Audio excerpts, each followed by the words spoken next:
Kalau cinta sudah dibuang, jangan harap keadilan akan datang.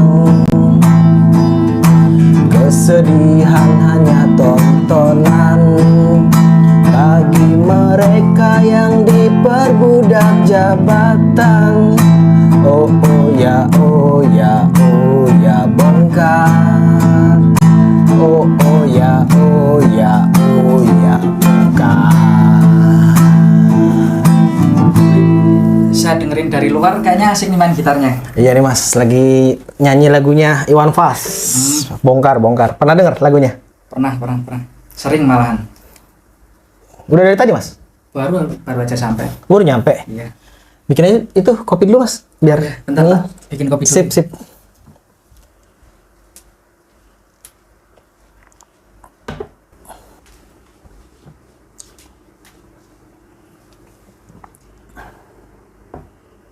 Mumpung lagi gak ada kerjaan, makanya nyantai-nyantai. Ini saya mau tanya masalah sidang Perpu kita kemarin. Kemarin ya? Iya. Itu terus gimana itu Bang? Makanya saya juga bingung nih, karena saya lihat mindsetnya MK itu kayak masih menganggap bahwa penanganan Perpu ini seperti kayak penanganan biasa. Jadi bukan sesuatu yang mendesak. Jadi ini hukum acaranya demikian ya. Di sini tidak berbicara politik ya. Kita mengikuti hukum acara yang diatur dalam peraturan Mahkamah Konstitusi. Itu pertama. Dan kedua, perkara di MK itu bukan perkara ini saja. Jadi jadwal sudah disusun. Sebelumnya misalnya untuk tanggal besok, lusa dan seterusnya sudah ada jadwal. Seperti hari ini aja. Yang biasanya sidang pleno itu satu kali, hari ini 2 kali. Karena mengejar waktu tadi. Ya. Padahal Perpu diterbitkan dengan alasan kegentingan hal ihwal yang mendesak. Ditambah lagi Perpu juga ada batas waktunya, gitu kan. Artinya kalau MK memeriksa Perpu lalu menyamakan dengan proses yang biasa, ya otomatis pasti ya akan kehilangan objek, gitu. Iya, makanya kemarin saya lihat itu kok kayaknya itu MK itu tidak menganggap bahwa Perpu ini itu tidak tidak perkara yang terlalu mendesak gitu. Makanya harusnya sebenarnya sih saya nggak tahu ya. Kalau beberapa hakim MK yang kita sidang pertama kedua, itu kan mereka seharusnya sudah memahami itu, sudah memahami bahwa Perpu ini punya batas waktu, gitu kan. Artinya harus ada hukum acara yang berbeda juga, yang cepat, gitu. Tapi anehnya Ketua MK waktu di sidang ketiga kita kemarin kan yang pemerintah minta ditunda, malah mengabulkan gitu loh, ditunda. Lalu kemudian dari perkara nomor 5 kita juga minta kan supaya disidangkan. Oke, kalau mau diundur, tapi saat agenda mendengarkan keterangan presiden dibarengi dengan ahli, biar sekaligus hari itu selesai semua, gitu kan. Tapi kan ternyata malah kita dapat undangan kemarin hanya mendengarkan keterangan pemerintah aja, gitu. Jadi nanti setelah pemerintah itu mendengarkan keterangan, lalu kemudian dijadwalkan lagi untuk ahli pemohon, belum lagi ahli pemohon ada 2 perkara kan, nomor 5 sama nomor 6. Nah setelah itu nanti pemerintah juga akan menghadirkan ahli. Diagendakan lagi berikutnya. Terus tambah lagi kesimpulan 1 minggu lagi. Nah sementara kita udah berkali-kali bilang tanggal 16 Februari itu kan sudah paripurna, Perpu akan dijadikan sebagai undang-undang. Tapi kan untungnya kan sama DPR diundur 14 Maret. Walaupun kita sudah minta 16 Februari, MK tetap menjadwalkan di 20 Februari. Begitu ternyata DPR mengagendakan di 14 Maret, malah pemerintah menunda minta sampai tanggal 9 Maret. Nah, 9 Maret ke 14 Maret kan tinggal berapa hari? Kan gitu. Sementara nanti 9 Maret mendengarkan keterangan presiden, lalu kemudian tambah lagi ahli pemohon, sidang berikutnya mungkin sudah bisa lewat 14 Maret. Dan itu mesti akan kehilangan objek. Iya pasti, otomatis kehilangan objek. Dan ya kalau mindsetnya seperti ini, mau sampai kapanpun ya pengujian Perpu akan selalu kehilangan objek, gitu loh Mas. Padahal kalau kita melihat semangat awal, Iya. itu kan jadi gini, semangat awal Perpu itu dijadikan kewenangan MK. Sebenarnya kan MK kalau kita melihat secara original intent atau tafsir original dalam konstitusi, pasal 24 C ayat 1, itu sebenarnya MK hanya berwenang menguji undang-undang. Menguji undang-undang. Undang-undang aja. Iya. Dan rezim undang-undang dengan rezim Perpu berbeda. Kalau rezim undang-undang itu dalam kewenangan dalam peraturan di pasal 20, sementara rezim Perpu itu di pasal 22. Gitu. Makanya MK juga dikatakan oleh Undang-Undang Dasar itu hanya berwenang menguji undang-undang. Hanya berwenang menguji undang-undang. Gitu, bukan Perpu. Tapi kemudian di 2009 itu waktu rezim hakimnya itu dipimpin oleh Prof. Mahfud, dialah yang kemudian memperluas kewenangannya. Jadi karena MK punya peran sebagai penafsir akhir konstitusi, sehingga MK menafsirkan bahwa kewenangan MK itu ya, dalam pasal 24 C1 itu undang-undang itu juga termasuk Perpu. Akhirnya MK sudah diberikan perluasan, tidak hanya berwenang menguji undang-undang, tapi juga berwenang menguji Perpu. Nah, alasannya dengan menggunakan tafsir sosiologis dan filosofis. Nah, sosiologis itu karena Perpu ini memiliki daya ikat yang sontak dan segera. Jadi begitu ditetapkan langsung punya daya ikat. Sehingga masyarakat bisa langsung mendapatkan kerugian ketika ada pasal dalam Perpu itu yang mengatur yang merugikan masyarakat.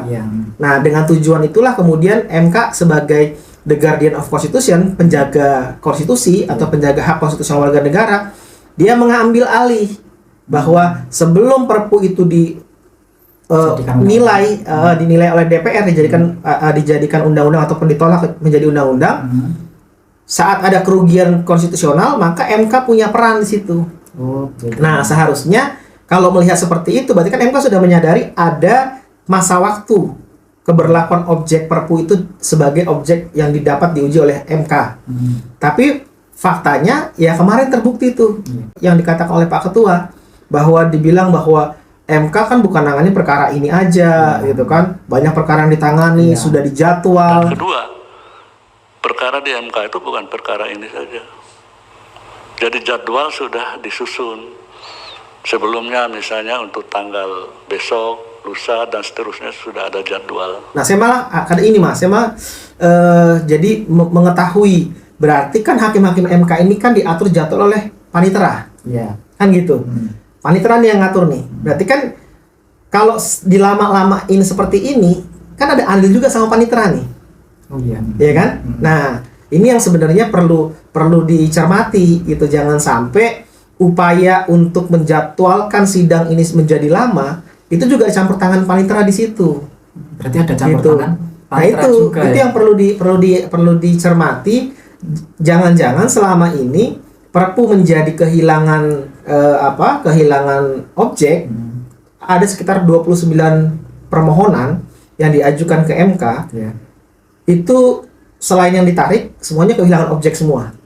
Rata-rata karena yaitu MK menjadwalkan tidak melihat urgensi kemendesakan dari Perpu itu. Jadi kayak dianggap uji biasa aja gitu. Nah, ini menurut saya penting untuk dicermati. Karena kalau nanti ini kehilangan objek lagi, mendingan kita minta aja sama MK agar MK nggak usah menguji Perpu. Iya, benar. Iya kan? Karena daripada memberikan harapan palsu kan? Ayo, bahkan pemerintah kan bilang gini Mas, kalau kalian nggak setuju, silakan uji ke MK. Kan gitu. Nah, masyarakat punya ekspektasi nih sama MK. Datanglah ke MK. Tiba-tiba sama MK diperiksa, ditangani dengan pelan-pelan, santai gitu kan. Menunggu sampai Perpunya jadi undang-undang. Setelah itu baru MK bilang kehilangan objek. Karena Perpunya sudah jadi undang-undang, maka kehilangan objek. Permohonan tidak diterima, gitu kan? Lah yang bikin kehilangan objek siapa? Ya MK sendiri. Jadi untuk apa MK bisa menguji Perpu itu ya? Iya, makanya kan nggak ada itu, makanya gunanya kan. Jadi makanya itu sebenarnya ada kaitan juga tadi sama lagu tadi tuh Mas. Jadi ini jadi seperti hanya kayak kesedihan yang ditonton oleh masyarakat gitu loh, terhadap mereka-mereka yang sudah diperbudak oleh jabatan. Gitu. Contoh misalnya kalau kita melihat posisi ketua MK sebagai iparnya presiden dan Perpu itu ditetapkan oleh presiden, artinya ada hubungan konflik kepentingan. Oh iya. Gitu. Kalau seorang negarawan, kalau saya nih misalkan jadi hakim MK dan saya seorang negarawan, saya akan mengatakan karena Perpu ini dibuat oleh presiden yang juga merupakan ipar saya punya konflik kepentingan terhadap perkara ini, maka saya izin untuk mengundurkan diri dalam persidangan dalam perkara ini, saya tidak ikut dalam memeriksa perkara ini. Harusnya begitu. Toh nggak ada masalah karena apa? Masih ada 8 hakim. Iya, benar. Itu masih ada 8 hakim. Jadi ya itulah apa seperti tadi yang diciptakan oleh Iwan Fals itu kan. Ini hanya menjadi kesedihan yang ditonton oleh masyarakat terus-menerus. Iya. Gitu. Terus itu menurut Bang Victor, itu bagusnya itu gimana nanti? Bagusnya usulnya saya ada 2. Yang pertama, pilihan sebenarnya sih, pilihan. Kalau MK masih tetap mau menangani Perpu, harus ada hukum acara khusus. Hukum acara khusus. Kalau di pengujian formil itu hukum acara khususnya pemeriksaan dibatasi 60 hari sampai putus. Kalau untuk Perpu harus lebih pendek lagi. Harus pendek lagi. Maksimal itu 30 hari kalau menurut saya. Jadi begitu permohonan dicatat dalam permohonan buku registrasi perkara konstitusi, itu MK sudah harus langsung menjadwalkan, menyidangkan maksimal 30 hari itu sudah diputus. Jadi 30 hari itu rata-rata itu belum sampai kepada pembahasan berikutnya. Contoh Perpu Cipta Kerja ditetapkan tanggal 30 Desember. Sementara sidang berikutnya adalah 16 Februari 2023. Kalau memang benar sesuai jadwal harusnya 16 Februari. Artinya dari akhir Desember sampai ke pertengahan Februari itu lebih dari 30 hari. Begitu, ya kan? Nah, sehingga kalau memang MK tetap masih ingin mempertahankan dan tidak ingin mem-PHP masyarakat, harus ada hukum acara khusus. Gitu, untuk MK bisa menyidangkan secara cepat. Jadi jangan lagi seperti kayak yang disampaikan Pak Ketua dalam sidang bahwa kami juga punya perkara banyak. Kita tahu perkaranya banyak, gitu kan. Tapi ini kan Perpu. Jangan disamakan dengan undang-undang yang lain. Iya. Artinya kalau ada Perpu, permohonan Perpu harus menjadi prioritas. Gitu. Jadi nggak bisa lagi Ketua mengatakan ya karena kami juga punya perkara yang banyak, kami harus berlaku sama. Ya kalau mau berlaku sama, kenapa perkara pegawai MK kemarin diperlakukan berbeda, gitu kan? Jadi menurut saya alasan analisis itu nggak masuk logis lah, gitu. Bahkan semakin menunjukkan bahwa secara integritas itu akhirnya tidak tampak. Kalau di deklarasi kode etik hakim konstitusi ada namanya prinsip integritas. Selain dilaksanakan, prinsip integritas itu juga harus tampak dilaksanakan. Artinya secara apa yang terlihat itu harus tampak. Nah, kemarin menjadi tampak tidak melaksanakan prinsip integritas itu. Artinya pemerintah minta diundur keterangannya, padahal di DPR pemerintah sudah memberikan keterangan, dan juga waktu dari mulai sidang pendahuluan sampai sidang pemerintah keterangan DPR itu sudah lebih dari 1 bulan. Ya, 1 bulan harus itu sudah sangat cukup. Tapi sama Ketua diizinkan untuk diundur. Bahkan diundurnya sampai 17 hari. Kenapa nggak 7 hari aja? Itu 17 hari artinya akhirnya menjadi terlihat, ya, dalam tanda kutip terlihat mengakomodir keinginan pemerintah untuk mengulur-ulur waktu. Gitu loh. Jadi tampak terlihat begitu kan? Kalau orang awam kan lihat begitu. Lah, kok pemerintah sudah menyampaikan keterangan di DPR, udah ada keterangannya, tinggal mungkin tambah-tambahin dikit untuk di MK, kok masih minta ditunda? Terus kok Ketua MK masih menyetujui? Dan kok lama banget? Kenapa nggak cuma 7 hari saja? Seminggu misalnya gitu kan, 7 hari. Ini sampai 9 Maret dari tanggal 20 Februari. Berarti kan 17 hari. Nah, itu kan berarti kan cukup lama. Sementara 14 Maret sudah sidang paripurna kedua. Harusnya kalau secara konstitusi itu harusnya gugur. Tapi masalahnya DPR di sidang pertama tanggal 14 Februari itu di tanggal 16 Februari itu sudah mengatakan 7 fraksi setuju. Artinya walaupun seharusnya itu gugur karena tidak disidangkan di masa sidang berikutnya, yaitu di 16 Februari, tapi di 14 Maret harusnya itu gugur. Tapi karena DPR sudah setuju, ya pasti nggak akan gugur, kan gitu. Apalagi DPR biasa kan nggak menyampingkan konstitusi, itu udah biasa buat mereka. Artinya dengan begitu kan berarti kan ini terlihat adanya kerjasama gitu kan, untuk setiap perkara Perpu harus putus setelah menjadi undang-undang, supaya kehilangan objek, gitu. Nah ini kan menjadi pertanyaan lagi, ini jangan-jangan ada kaitan, gitu kan?